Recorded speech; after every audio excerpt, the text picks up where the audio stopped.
Summary of the Bhagavad-gita. The Bhagavad-gita opens with blind King Dhritarashtra requesting his secretary, Sanjaya, to narrate the battle between his sons, the Kauravas, and their cousins, the Pandavas. Lord Krishna, the Supreme Personality of Godhead, out of affection for his devotee, the Pandava prince Arjuna, has agreed to drive his chariot. As Arjuna takes up his bow and prepares to fight, he sees the sons of Dhritarashtra drawn in military array and requests infallible Krishna to draw his chariot between the two fighting forces.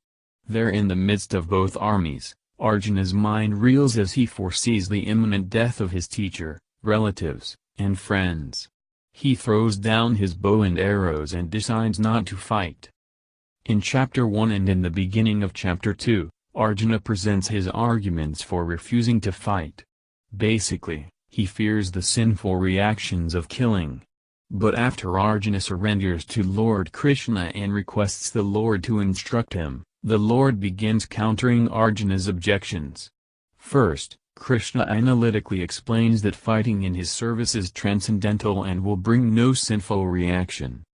Krishna also explains the Veda's purpose as to gradually elevate souls to Krishna consciousness. Krishna thus encourages Arjuna to remain fixed in his service fight and ignore his mind's desires. As Krishna's explanations why Arjuna should fight were only a summary, and since Krishna glorifies both buddhi yoga, intelligence used in spiritual advancement of knowledge 2.45, 2.4950, and karma, work 2.4748, 2.50, Arjuna becomes confused and wishes to use Krishna's instruction to perform buddhi yoga as an excuse to retire the battlefield for a life of contemplation. Arjuna therefore opens Chapter 3 asking Krishna why he is encouraging fighting if intelligence is better than fruitive work. Krishna then explains karma yoga, reaction-free devotional work, and clears up Arjuna's mistaken idea that all work is fruitive and leads to bondage. Krishna explains that Arjuna should fight, for avoiding sinful reactions though devotional work is better than attempting to escape reactions though renouncing work. Krishna also instructs Arjuna to fight to set the proper example of duty. Krishna therefore tells Arjuna to fight, but with knowledge and detachment March 29, 1930, without falling victim to his own attractions and aversions. Then, in answer to Arjuna's question on the cause of a soul's being impelled to improper action or neglect of duty, Krishna names the enemy, lust. He then recommends Arjuna to regulate his senses, become fixed in his pure identity as a servant of Krishna, and thereby avoid lust's control. Then, with spiritual strength and deliberate intelligence, he should conquer that forceful enemy, lust. Since in Chapter 3, Krishna has recommended that Arjuna fight in full knowledge of him 3.30, the Lord, in Chapter 4, explained different aspects of transcendental knowledge. First Krishna explains attaining knowledge through the disciplic succession. Then after successively explaining high appearance and then his mission, the Lord explains his devotional service as the goal of. Krishna had already referred to the importance of performing yajna, sacrifice. In 3.9 Krishna next explains the soul's relationship with him as eternal, his part and parcel, which one must approach a bona fide spiritual master to learn. Chapter 4 ends with Krishna glorifying transcendental knowledge and requesting Arjuna to arm himself with this knowledge which burns all sinful reactions to ashes and fight. After Arjuna has been impressed with the importance of both work which requires activity and seeking knowledge which tends to be inactive, Arjuna is perplexed. His determination is confused, and he sees fighting and knowledge as contradictory. Therefore Arjuna opens Chapter 5 by asking Krishna to definitively explain whether the renunciation of work speculation, sankhya, jnana, inaction and knowledge or work in devotion is superior. Krishna answers that one who is detached from his works results is the one who is truly renounced. Such a person knows that while the body acts, he, the soul, actually does nothing. Arjuna should therefore, do his duty steadily, act for the satisfaction of Krishna. Impartially viewing the external world, he should reside in his body aloof from bodily activities. By fixing his consciousness on the Supreme and knowing that Krishna is the true enjoyer, the goal of sacrifice and austerity, and the Lord of all planets, he, the pure soul, will find true peace beyond this material world. In the first 5 chapters, Krishna has explained Buddha Yoga, working with consciousness focused on Krishna without fruitive desires. The Lord has also explained Sankhya, Karma Yoga, and Jnana Yoga to obtain liberation and as stepping stones to Krishna consciousness.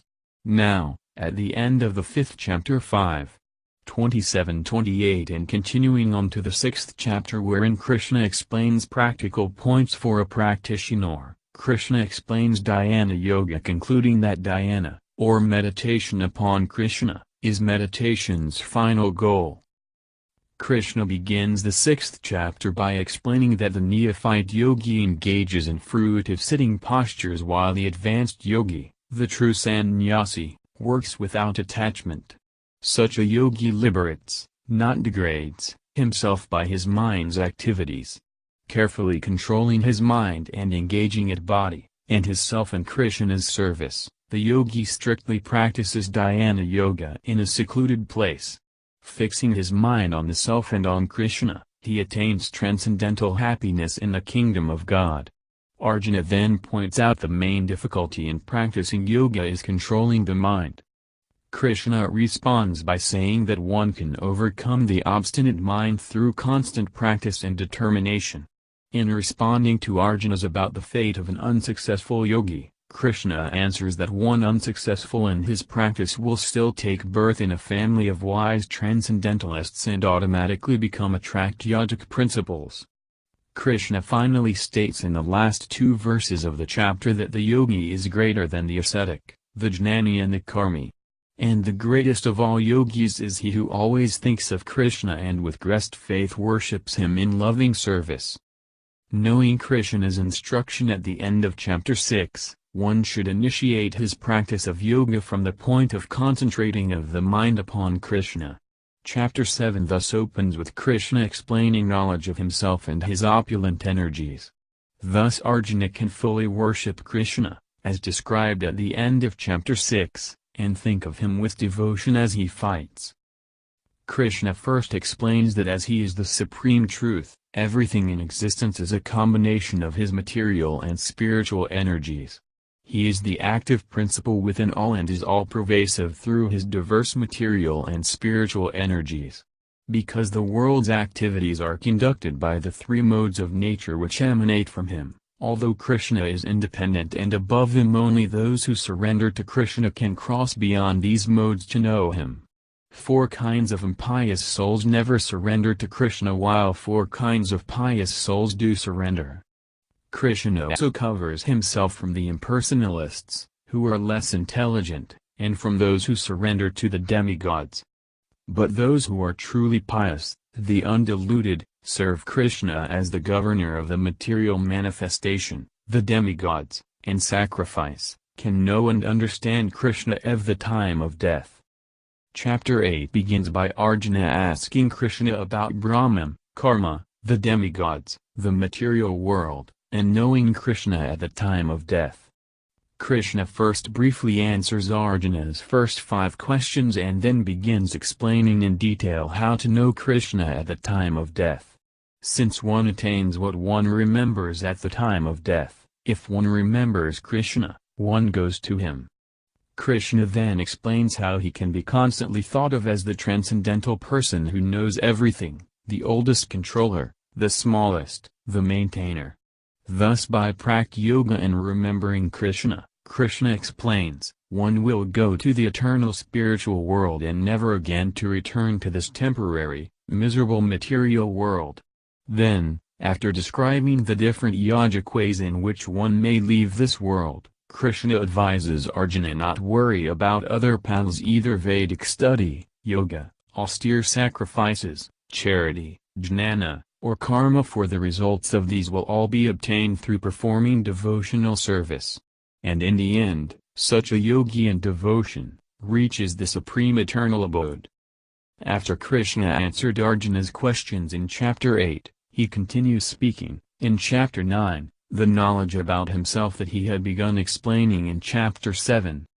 Krishna thus prefaces chapter 9 by stating that the knowledge he'll now reveal is most confidential, for it is about his actual position, which only the non-envious and faithful can understand.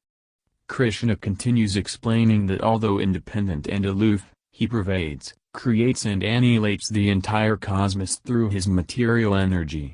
Those Mahatmas who know Krishna as the Supreme Personality of Godhead take shelter of him and serve him as the only enjoyer and the supreme object of worship. Krishna then explains the fortunate position of such devotees. If one worships Krishna, Krishna cares, compensates for his deficiencies, and preserves his strengths. And all Krishna asks for is an offering of a leaf, a flower, or some water, if it is offered with devotion. Thus his devotee comes to him. Even if a devotee unintentionally commits a horrendous act, he will be rectified, for Krishna promises that his devotee will never perish. In chapter 7 and 9, Krishna has explained knowledge of his energies. In chapter 10, Krishna explains his opulences more specifically and thereby reveals himself the Supreme Personality of Godhead, the source of all. Krishna also tells how his pure devotees know that he is the unborn Supreme Lord, the source of all sages, the source of the material and spiritual worlds, and the source of all qualities and attitudes. Thus pure and wise devotees worship Krishna, converse about him, and with thoughts dwelling in him, undiluted and free from sin, engage in his service. Out of compassion, Krishna within their hearts destroys any remaining ignorance. After hearing of Krishna's opulences, Arjuna confirms Krishna as the Supreme Lord by quoting authorities and explains that only Krishna can truly know himself. Krishna then tells of his divine manifestations within this world as the Super Soul, the ocean, the Himalayas, which merely indicate his limitless opulences, for a single fragment of Krishna's energy pervades and supports this entire universe. Arjuna, although acknowledging that Krishna in the two-armed form that he now sees before him is supreme, still requests Krishna to reveal that all-pervading universal form that supports the universe. Thus, in chapter 11, Krishna proves himself as the Supreme Lord and he establishes the criteria that anyone who claims to be God must also show a universal form. Krishna then reveals to Arjuna his wondrous effulgent, all-expansive form, and Arjuna sees all soldiers on both sides dying within it. Krishna explains his form as time, the destroyer of all world, and requests that Arjuna, knowing in advance the inevitable death of all the warriors, becomes his instrument. In answer to Arjuna's fearful prayers, Krishna first shows his four-armed form before again returning to his original two-armed form. Krishna then states that his two-armed form can only be seen by pure devotees, and such pure devotees, working for Krishna, free from desiring fruitive activities, and who make Krishna the sum goal of their lives, certainly come to him. In chapter 12, Arjuna, after witnessing Krishna's awesome universal form, wishes to clarify his own position as a devotee, the highest worshipper of the Supreme. He thus asks whether worshipping Krishna through devotional service or worshipping the impersonal is superior. Krishna immediately responds saying that one engaged in his personal service is the topmost. One should therefore engage in Krishna's service and fix his mind solely upon Krishna, and, if that cannot be done, one should follow the rules and regulations of Bhakti Yoga, which purify one so he is later able to do so. Krishna then describes other processes that eventually lead to his pure devotional service. Then qualities that endear a devotee to Krishna, which Krishna next mentions, such as equality in both happiness and distress, independence from the ordinary course of activities, satisfaction, and the faithful following of the path of devotional service, are also part of the process of worshipping Krishna in devotional service. Arjuna opens chapter 13 by inquiring about the field of activities and the knower of that field. Krishna answers that the conditioned soul's body and the body's interactions within the material world are his limited field of activities. By understanding the difference between the body, the soul, and the super-soul, and by following the process of knowledge, the soul can transcend the good and the bad he meets, realize his eternal subordination to Krishna, and attain the supreme destination. The 13th chapter clearly explained that by humbly developing knowledge one can become free from material entanglement. It is also explained that the living entity's entanglement within the material world due to his association with the modes of material nature 13. 2022. Now, in chapter 14, the Supreme Personality of Godhead, in detail, explains the three modes: goodness, passion and ignorance, those forces that bind and control all conditioned souls within this world.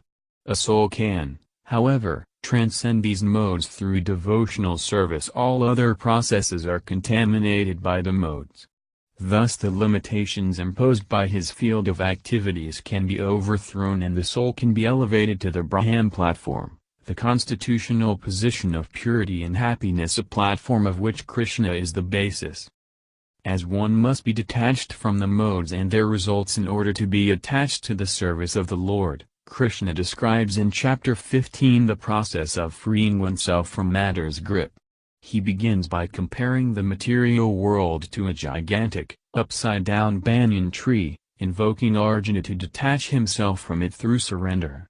Thus, the soul can end his transmigrations and return to him in the spiritual world. Although the foolish cannot understand that the soul transmigrates, quitting one body to obtain a new body based on his mind's desires, transcendentalists see this clearly. The foolish can learn to see properly by understanding that it is Krishna who is the splendor of the sun, moon, and fire, as the one keeping the planets in orbit and making vegetables succulent. They can see Krishna as the fire of digestion, as the Paramatma in everyone's heart, as the giver of remembrance, knowledge, and forgetfulness, and as the goal of the Vedas and the compiler of Vedanta.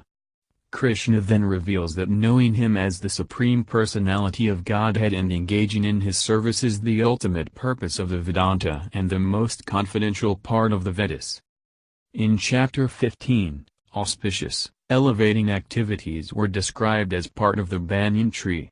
In chapter 16, after mentioning 26 godly qualities, Krishna explains the demoniac nature which degrades the soul through arrogant, ignorant, and conceited pursuits of sense gratification and power. Krishna explains the demonic mentality as follows: the world is unreal and is produced only of sex desire. Taking shelter of lust, they think of sense gratification as the goal of life and scheme to illegally increase their wealth. While plotting to kill their competitor enemies, they think themselves powerful and happy, and they, surrounded by their relatives, use sacrifices and charity only to further increase their happiness. Perplexed by illusory anxieties, bewildered by self-complacency, impotency, and wealth, and envying the super-soul within their own bodies and within the bodies of others, demons blaspheme real religion. These mischievous, lowest amongst men are repeatedly cast by Krishna into demonic species to gradually sink to the most abominable forms of existence. Krishna ends the chapter by explaining that because lust, anger and greed are the beginnings of demonic life, all sane men should therefore give them up and understand their duty through faithfully following the scriptures. Krishna has concluded chapter 16 by declaring that the ultimate difference between the divine and the demoniac is that the divine followed the scriptures while the demons do not. In the beginning of chapter 17, Arjuna inquires more about those who don't follow scriptures, but who worship according to their imaginations. Krishna answers by describing how the combination of the modes of material nature that control a particular person will dictate a person's faith, worship, eating, sacrifices, charity and austerity. The chapter ends with Krishna explaining the syllables Om Tat Sat and how these syllables indicate that any sacrifice, austerity, or charity dictated by the modes and performed without devotional service is useless in this life the next. One should therefore directly take to Krishna's service in Krishna consciousness. The entire Bhagavad-gita is concluded in 17 chapters, and in the 18th chapter, Krishna reviews the knowledge already presented. In this chapter Krishna concludes, as he has done throughout the Bhagavad-gita, that one should practice devotional service Krishna consciousness. Since Arjuna's basic desire to renounce his duty of fighting was fear of sinful reaction, Krishna explains true renunciation and how to transcend sinful reactions through 1. Becoming renounced from the fruits of activities, 2. Abiding by the order of the Super-Soul, and 3. Worshipping the Lord through one's fruits of work by acting either as Brahmana, Kshatriya, Vaishya, or Sudra according to one's mode of nature. Each leads Arjuna to fight. Thus, one can achieve the self-realized position of Brahmabhuta, and that position, detached from all material things, one can practice pure devotional service. Krishna can only be known through surrendering to him in devotional service, and by this direct process free from karma or jnana, Arjuna should need not fear any sinful reactions. Under Krishna's protection, such a pure devotee will reach Krishna Loka. Krishna instructs Arjuna that he should surrender to the Supreme Lord within his heart and thus attain peace in his supreme, eternal abode. The most confidential knowledge is then explained by Krishna: become my devotee, always think of me, act for me, worship me, and offer all homage unto me. Surrender unto me alone. Do not fear sinful reactions. After hearing the instructions of Sri Krishna, Arjuna is fixed and ready to fight.